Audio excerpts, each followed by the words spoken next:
Think of a Band-Aid. You know, once you put that Band-Aid on the first time, it's super sticky, right? Sometimes it hurts. It's yanking at your hair. And every time you guys break up, just imagine that Band-Aid getting ripped off, especially if it was in a fashion that the relationship ended quickly. It gets ripped off, and then you get back together and you stick the Band-Aid back on. You know, every time you put that Band-Aid back on, it's just going to get dirtier. It's just going to get more hairy. So you're flopping and you're floundering and you're wondering what it is that you can do to get this person back. One of the things that people recommend, a lot of coaches, is they say no contact rule. And what I say is self-discovery rule. Find yourself during this time when you're not speaking to this person and get you back. But it's difficult because one thing that people think when they're going through this is it's not going to work. It's going to fail. So today, we're going to talk about why no contact never fails. I appreciate you guys for being here. Be sure to join my coaching group for the next month. It's going to be starting up. We already started, so I'm going to be closing out the registration for that, and we're going to be opening it back up next month for people who want to join the coaching group. That link will be in the description below. Thank you for being here again. And in today's video, we're going to talk about why no contact never fails. It doesn't, because I feel like when it comes to gauging whether or not it's working, I ask them, what does fail look like to you? Did you not use this time well? Did you not find yourself? Did you not work on your own personal development? Did you not get in the gym? Did you not find a job that you were struggling with when you guys broke up? Did you not get in shape? Did you still continue to eat unhealthily, or did you improve your diet? Did you really discover yourself? Did you work on your spirituality? Did you work on becoming the best version of yourself, and also reconnecting with your friends and your family? Because if you tell me that no, you didn't do any of that, then you're right. No contact did fail. If your only indication of it being successful was for if this person came back to you or reached out to you, you didn't use that time in a productive way. So that's the way that I feel like no contact can fail. So I have comments here from people. I'm going to answer this for you. The first one asks, how do you go into no contact if you live with the person and you got kids? All right, that's a pretty complex one there, right? Going no contact is pretty much impossible when you have kids, because you're going to constantly have to talk to that person if you are a parent that's really engaged. So the way that you talk to them doing no contact is going to be a modified contact. What you're going to do is you're going to only talk about the kids, only talk about, whatever plans or whatever scheduling you have to talk about, if they go to school, or if you're talking about picking up and dropping off, or your visitation time if you're not living with them. But if you are living with them, try to keep yourself isolated from them. Live in different quarters if you can do that. This guy asked me this and I said I'll make a video about it. I know it's probably impossible if you're living somewhere in like New York or somewhere where the apartments are really small and the space is not that big. But try to make yourself as scarce as possible. Don't do coupled things together. Don't ask them if they want something to eat or if they want to go out to eat. Don't talk about the relationship.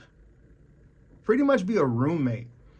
And I can almost tell you that anytime someone's going through a breakup and they're still living with the person, you're probably going to live like a roommate anyway. Especially so specifically, this guy said that they had just bought a home together. I think they got kids together. So do what you have to do for your kids. If you have a house that you just bought together, that's kind of hard because you're roped into something that it's going to be difficult to get rid of. I mean, housing market is doing pretty good right now, so you might have to consider selling and going and finding somewhere to rent. If you have to have those communications about what is the future of the house or the property, then have that communication. But please don't try to talk about the relationship. Don't beg. And don't make yourself so available to this person. I really feel like no contact failed for me because they haven't reached out in 2 years. Yeah, the writing's on the wall there. I think you might be spot on with that one. And use your spidey senses is actually helping you with this one. They're probably moved on. I'm sure they may be with someone else. I don't know how old you guys are, but if you're younger, you're not going to put yourself on a sideline for too long, especially if you like being with someone. I'm almost 3 months no contact. I didn't do anything to him, no fights. We just got a little closer than usual, and then I saw and felt him slowly pull away over 5 weeks until it ended it. Everything he did was textbook DA. So going into no contact in this case, if you studied enough of my videos, then you know that going no contact with dismissive people can be a very frustrating thing because it does the opposite effect. First thing they're going to feel is a relief. The second thing they're going to feel is, kind of reimagining the relationship, kind of looking at you differently. So if you go no contact with them and you don't reach out, and if you don't even try to make an attempt, yeah, it's probably going to fail in that case. But like I said before, what is failing, right? What is failing when it comes to something like this? I really feel like people should focus on their own goals and their own things. And this is, I don't mean to like diminish you guys and kind of minimize your situation that you're going through, because I know this is very tough to do something like this. And if you have friends and family around you saying, you need to just do this, you need to do that, move on, I'm tired of hearing about it, stop reaching out to him, stop contacting him. I understand that you just want that anxiety and that there's this feeling you get. It's like right above your stomach. It's like this kind of knot in your stomach when I used to experience it all the time. When you wake up in the morning, you get this knot. You look at your phone and you see that they haven't messaged you yet. You feel like your whole worth is tied up into whether or not they still want to be in contact with you. But I can tell you that you're going to get through this, all right? You're really going to get through this. But I also want you guys to think about something really quick. Let's say that this person does come back. Let's say that you go into no contacts and they reach back out to you and they confess their undying love. I can tell you that more times than not, relationships that are off and on, they typically don't work out in the end. And here's why.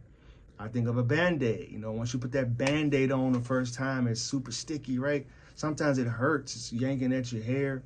And every time you guys break up, just imagine that Band-Aid getting ripped off, especially if it was in a fashion that the relationship ended quickly.